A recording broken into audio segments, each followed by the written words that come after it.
संकल्प यात्रा में शामिल हुए झारखंड के प्रथम मुख्यमंत्री बाबूलाल मरांडी ने वर्तमान सरकार को गुंडे और माफियाओं की सरकार बताई। बाबूलाल मरांडी ने कहा कि भ्रष्टाचार इस सरकार में चरम पर है।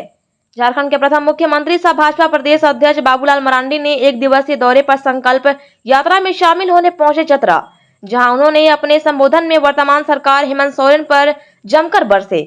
उन्होंने कहा कि वर्तमान सरकार भ्रष्टाचार और बिचौलियों को बचाने की काम कर रही है। यह सरकार गुंडों और माफियाओं की सरकार है। यह सरकार में ट्रक से कोयला और बालू अवैध तरीके से निकल जा रहा है और पुलिस उन्हें कुछ भी नहीं करती। वहीं जब गरीब मोटरसाइकिल से कोयले या ट्रैक्टर से बालू लाकर बेचती है तो पुलिस उन्हें पकड़कर खाना पूर्ति करती है। इस सरकार ने भ्रष्टाचार चरम पर है। आगे उन्होंने चतरा में बन रहे फायरिंग रेंज पर कहा कि जब तक देश में मोदी की सरकार रहेगी किसी भी गरीब का घर नहीं उजाड़ा जाएगा, क्योंकि देश के प्रधानमंत्री गरीबों को प्रधानमंत्री आवास देकर बसाने की काम कर रही है। तो आप लोगों ने कैसे सोच लिया कि आप लोगों को उजाड़ा जाएगा। आगे उन्होंने संबोधन में जनता से कहा कि संकल्प लेकर जाना है कि आने वाले 2024 की लोकसभा चुनाव में पुणे भाजपा की सरकार देश में बनाना है। आप सब काफी देर से यहाँ उपस्थित हैं।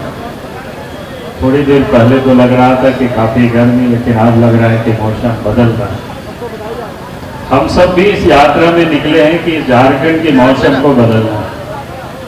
अभी झारखंड के बारे में बहुत कुछ बताया गया, आप सब लोग भी इसको अनुभव करते हैं। तो ठीक हो ना। पहले तो मैं उन बातों पर अपनी बात को थोड़ी रख लेता हूँ, क्योंकि आने के पहले जब चतरा जिला आ रहे थे तो कल ही सामने लोगों ने बताया कि फायरिंग रेंज को लेकर के, और अभी आपके सांसद जी ने भी यहाँ चर्चा की उसके बारे में।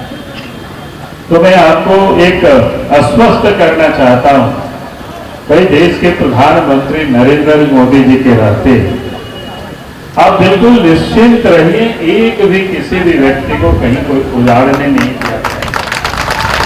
जो देश के प्रधानमंत्री लोगों को बसाता है, लोगों को घर देता है, आवास देता है गरीबों को, जिसके पास झोपड़ी नहीं है, आप फिर कैसे सोच सकते हो देश के प्रधानमंत्री नरेंद्र मोदी जी हमें उजाड़े। इसलिए मैं आप सबको अपनी ओर से, पार्टी की ओर से आपको मैं आश्वस्त करता हूं, किसी को कोई यहां से नहीं उजाड़ा जाएगा। इसलिए मैं आप सब लोगों से मैंने ये कहा कि भाई आप बिल्कुल निश्चित रहिए, अपना काम करें, आप चिंतित मत होइए, क्योंकि इस देश में जो अपोजिशन के लोग हैं इस प्रकार के वो लोग राजनीति दोनों का अगर विधानसभा को जोड़े या पूरा जिला को उसमें जोड़े तो 80,000 से अधिक गरीबों को प्रधानमंत्री आवास देश के प्रधानमंत्री नरेंद्र मोदी जी की ओर से बन रहा है या बना है। आप सोच सकते हो जहां इतनी बड़ी तादाद में जो गरीबों का जिनका कच्चा मकान था उनको पक्का मकान उपलब्ध करा रहे हैं, और फिर वहां पर किसी जो मकान में रह रहे उनको कैसे उजाड़ने की बात देश के प्रधानमंत्री ये सोचेंगे। इसलिए मैंने आप सब लोगों को कहा कि आप बिल्कुल अस्वस्थ रहें, आप चिंतित नहीं हो। यही मैं आज आपको अस्वस्थ करने के लिए आपको लगा कि मैं अपनी ओर से आपको। फिर एक दो बातें आई कि घर मजूरा जमीन को लेकर के कई सारी समस्याएं। वास्तव में ये झारखंड प्रदेश में समझ में नहीं आता है। और मैं लोगों को एक बात कहता हूं, क्योंकि गिरिडीह, चतरा, हजारीबाग ये सब एक जिला था, और यहाँ पर सर्वे कब हुआ था? 1911 में हुआ था, और 1911 से लेकर के आज तक की अगर हम हिसाब किताब लगाते हैं तो लगभग 4 पीढ़ी करीब गुजर गए यहाँ पर। और 4 पीढ़ी में जो लोगों के पास जमीनें थी, खास करके रहती, और उसमें भी जो गरीब लोग थे, तो उन्होंने उस समय जब सर्वे हुआ था तो बहुत कम जमीन अपने पास लोगों ने रखा, उतनी ही जमीन रखा था जितना उस समय वो जोड़ तोड़ कर सकते थे। अब तो टुकड़ा हुआ तो घर मजूर हुआ, जो जगह जगह बचा हुआ था उसी का लोगों ने बंदोबस्त किया, उसी पर लोग खेती बाड़ी कर रहे हैं, उसी पर लोग घर द्वार भी बना करके जीविकोपार्जन कर रहे हैं, उसी पर लोग रह रहे हैं। लेकिन आश्चर्य होता है, अगर कोई भी निर्माण का काम होता है सरकार उसको अधिग्रहण करती है, सरकार को अधिग्रहण कर सकती है, लेकिन जिन लोगों ने उस पर बसोबास कर रहे हैं, जो लोग खेती बाड़ी कर रहे हैं, जिनके पास बंदोबस्त की कागज पत्तर पुख्ता है, तो उनको सरकार मुआवजा देनी चाहिए। बिना मुआवजा दिए अगर कर रही है लोगों से तो यह गलत कर रही है। और मैंने हेमंत सोरेन जी से मैं आग्रह करता हूं, भाई आप जब तक मुख्यमंत्री पद पर बने हो कम से कम गरीबों को घर से बेघर मत करिए, जमीन से बेजमीन मत करिए। अब उनका उचित जो मुआवजा है उनको दे करके ही आप उसका कोई निर्माण का काम वहां कर सकते हो। इसलिए मैंने कहा कि जब तक है, क्योंकि हमें पता है इसके बाद उनका आवास कहाँ है वो हमें अच्छी तरह से पता है, उनका ठोर ठिकाना कहाँ है वो अच्छी तरह से पता है।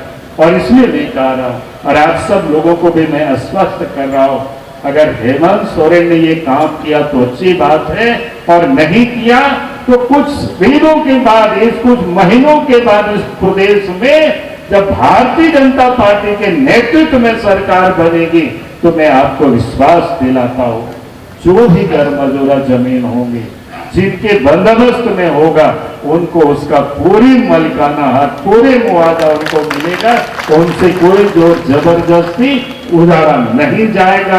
ये मैं आज आप सब लोगों को अपनी ओर से आश्वस्त कर रहा हूं, विश्वास कर रहा हूं। और अभी आपको बता रहे थे कि इस राज्य में मैं लोगों से एक बात कह रहा हूं कि भैया संकल्प क्या है, संकल्प हमें क्या लेना, संकल्प यही है कि भाई इस राज्य को अपराध मुक्त प्रदेश बनाना। आज इस प्रदेश में अपराध किस प्रकार से बढ़ा है वो हम और आप अच्छी तरह से जानते हैं। आए दिन चोरी, डकैती, हत्या, अपहरण हो रहा है, बहु बेटियां भी सुरक्षित नहीं है, दंगा फसाद भी हो रहा है। सरकारी रिपोर्ट ये कहता है कि ये सब आंकड़े प्रतिदिन 5 की संख्या में हत्या भी हो रही है, चोरी भी हो रही है, डकैती भी हो रही है, बहु बेटियों के साथ दुष्कर्म भी हो रहा है, और दंगे तो प्रत्येक दिन 6 की संख्या में ये दर्ज। आप सोच सकते हो झारखंड में क्या हो रहा है। आखिर ऐसी स्थिति क्यों है, जब बीजेपी की सरकार रहती है तो अपराधी दुबक जाते हैं, अपराधी भग खड़े होते हैं, पुलिस वही होती है।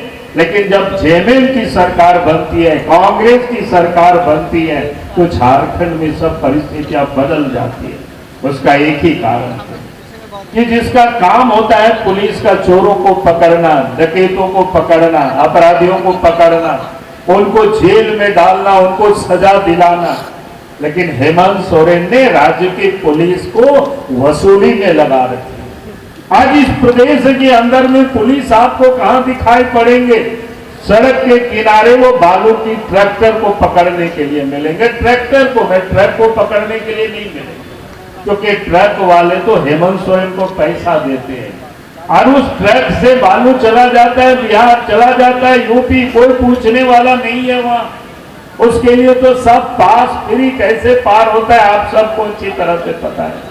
तो इसलिए मैंने आपको कहा कि ये जो पुलिस वालों को वसूली में लगा रखे, सड़क के किनारे वो ट्रैक्टर से आप घर बनाने के लिए बालू लाते हैं तो आपको वो पकड़ते हैं, आपसे पैसा वसूलते हैं। और झारखंड में अपराध इसलिए बढ़ा कि यहाँ जो पुलिस वसूली में लगी, मैं लोगों को बार बार कहता हूं, अगर इंजीनियर पैसा लेते हैं, सिविल सर्विस के लोग पैसे लेते हैं तो फिर काम की गुणवत्ता में प्रभाव पड़ता है, यानी बिल्डिंग अच्छी नहीं बनेगी, सड़कें अच्छी नहीं बनेगी। लेकिन जब पुलिस वाले पैसा लेना शुरू करते हैं तो अपराध बढ़ता है, क्योंकि पुलिस को पैसा तो अपराधी ही देते हैं, जो चोरी करते हैं, डकैती करते हैं, मर्डरर होते हैं, उनसे पैसा होता है। और इसीलिए आज इस झारखंड प्रदेश में इस प्रकार से यहाँ अपराध बढ़ा हुआ है। और इसीलिए मैं आप सब लोगों से यही कहने के लिए आया हूं कि हमें आप संकल्प लेना है कि झारखंड प्रदेश को अपराध मुक्त प्रदेश बनाना है। यही निवेदन, यही संकल्प लेने के लिए यही हम सब लोग यहाँ से संकल्प लेकर के जाए, यही मैं आज से अपील करने के लिए आया हूँ। दूसरा जो इस प्रदेश में समस्या है वो क्या है? भ्रष्टाचार। अब इस प्रदेश में आप जाएं कहीं भी जाइए, सरकारी ऑफिसों में, चाहे वो जाति प्रमाण पत्र बनाना हो, आय प्रमाण पत्र बनाना हो, आवासीय प्रमाण पत्र बनाना हो, मैं छोटी छोटी बात इसलिए करता हूं क्योंकि आम लोगों की जुड़ाव उसी से होता है। यहां तक कि किसी व्यक्ति की मृत्यु भी हो जाए तो आप पहले तो ऑफिस का चक्कर लगाना पड़ेगा, और फिर आप पैसे देंगे तब आपकी सर्टिफिकेट बनेगी।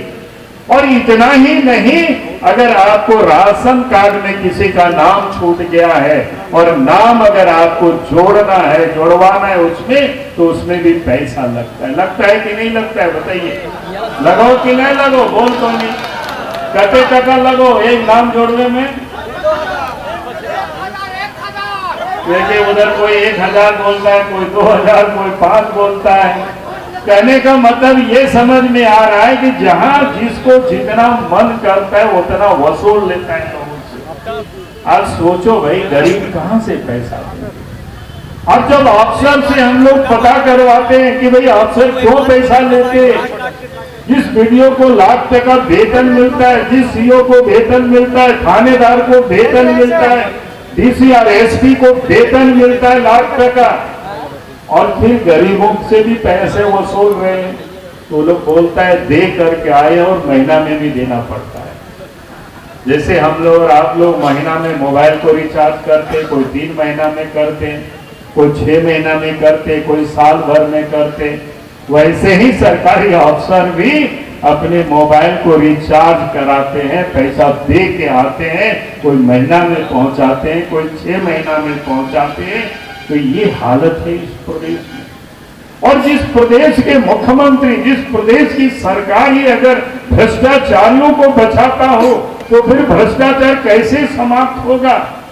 आज आपने देखा कि इस राज्य के अंदर में ईडी ने जब छापा मारा, तो ईडी ने भी हाईकोर्ट के आदेश पर जांच प्रारंभ किया है।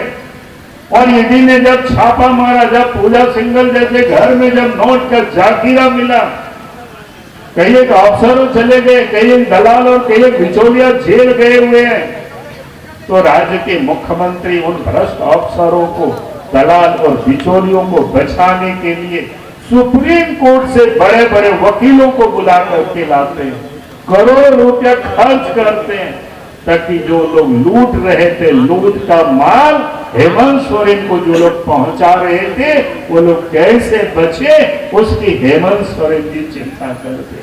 अब भ्रष्टाचार कैसे समाप्त हो? आज इस प्रदेश के अंदर में यही हो रहा है। जमीन की लूट हो रही है, बालू की लूट हो रही है, कोयला की लूट हो रही है। आपको यहाँ तो हमें कई एक बार लोगों ने हमें बताया कि दिन तो सर पता नहीं चलेगा, लेकिन रात में आपका ये जो बिहार की तरफ रोड जाती है, सच रोड में चलना रात को मुश्किल है। लोग बताते हैं कि उतने ट्रकें जाती है, बाकी तो आप लोग बताएंगे। बात सच है कि ये सच है ना? बोला कि उस समय पुलिस वाले भी सो जाते हैं, कोई हल्ला नहीं करते हैं, क्योंकि उन लोगों को दिन में ही सब पेमेंट हो जाता है। ये हालत है इस प्रदेश की। जिस राज्य में अगर खुलेआम कोयला की चोरी हो, बालू की चोरी हो, पत्थर की चोरी हो, और उस राज्य के मुख्यमंत्री, और ये सारे जो विभाग है मुख्यमंत्री के पास है, पुलिस का विभाग मुख्यमंत्री के पास, पत्थर का विभाग, खान का विभाग मुख्यमंत्री के पास, और उसके बाद चोरी हो रहा है। तो इसलिए मैंने आप सबसे कहा कि आज इस झारखंड से अपराधियों से भी मुक्त करना है, लुटेरों से भी मुक्त करना है, भ्रष्ट अफसरों से भी झारखंड को मुक्त करना है, दलाल और बिचौलियों से भी झारखंड को मुक्त करना है। अब यही निवेदन और यही अपील करने के लिए मैं आज आपके बीच में आया। जब तक इन लोगों से झारखंड को हम लोग मुक्त नहीं करेंगे, झारखंड विकास नहीं करेगा। आज इस राज्य के अंदर में अभी आपको कई विद्यालयों की उन्होंने चर्चा की, आपके एमपी साहब ने, भाई आज इस राज्य के प्राथमिक विद्यालयों में शिक्षक नहीं है, गांव के विद्यालय में मास्टर नहीं है, हाई स्कूल में मास्टर की कमी है, कॉलेज में मास्टर नहीं है, शिक्षक नहीं है, प्रोफेसर नहीं है, तो फिर बच्चे कैसे पढ़े? गांव के जो गरीब के, किसान और मजदूर के बच्चे सरकारी स्कूलों में पढ़ते, लेकिन उनकी बहाली वो नहीं करते। राज्य के मुख्यमंत्री कहते हैं कि हम तो बहाल करना चाहते, लेकिन षड्यंत्र के तहत कोर्ट से लोग रोकवा देते। हमने मुख्यमंत्री जी को कहा कि मुख्यमंत्री जी, झारखंड की जनता आपको अच्छी तरह से आप समझने लगे, अब झारखंड की जनता भी अब समझदार हो गई है। अब कितना झूठ बोलोगे, कि आपने जानबूझ करके ऐसे नियमावली बनाते हैं ताकि लोग कोर्ट जाने के लिए आप मजबूर करते नौजवानों को। हर कोर्ट लोग जाते हैं तो नियुक्ति भिन्न भिन्न विभागों में हो गई, लेकिन इन्होंने जानबूझ करके मामला को लटका करके राजनीति कर रहे हैं और गरीबों के बच्चों की कोई शिक्षा नहीं मिले उसकी उन्होंने व्यवस्था कर रखा है। इसलिए मैं आप सभी भाई और बहनों से यही कहने के लिए मैं आया कि आज हमको ये संकल्प लेना, इस झारखंड प्रदेश से ही सरकार को उखाड़ करके फेंकना है।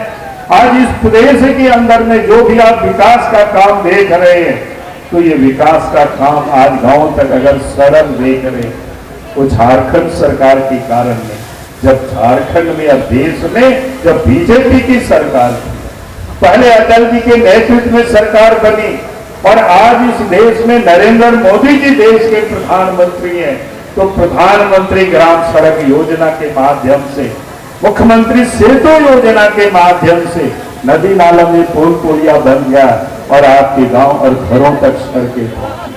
आप याद करिए उन दिनों को, क्या 2000 के पहले झारखंड प्रदेश में किसकी सरकार होती थी जब बिहार एक साथ था, केंद्र में किसकी सरकार थी, लेकिन गांव के लोगों ने सड़कें नहीं देखी। हम मेला देखने आते थे, हाट बाजार लोग जाते थे, शादी ब्याह में लोग जाते थे तो पैदल जाना पड़ता था, बैलगाड़ी से लोग जाते थे। लेकिन देश में जैसे ही बीजेपी की सरकार बनी, प्रदेश में जैसे ही बीजेपी की सरकार बनी, गांव तक सड़कें भी पहुंच गई। देश में नरेंद्र मोदी जी के नेतृत्व में सरकार बनी, घरों तक बिजली भी पहुंच गई। तो आज इस देश और प्रदेशों में जब जब बीजेपी की सरकार होती है तो विकास का काम होता है और विकास की चर्चाएं होती है, लेकिन जब इस देश और प्रदेश में जब कांग्रेस की सरकार होती है, जब झारखंड मुक्ति मोर्चा की सरकार होती है तो झारखंड में ये लूट की चर्चा होती है।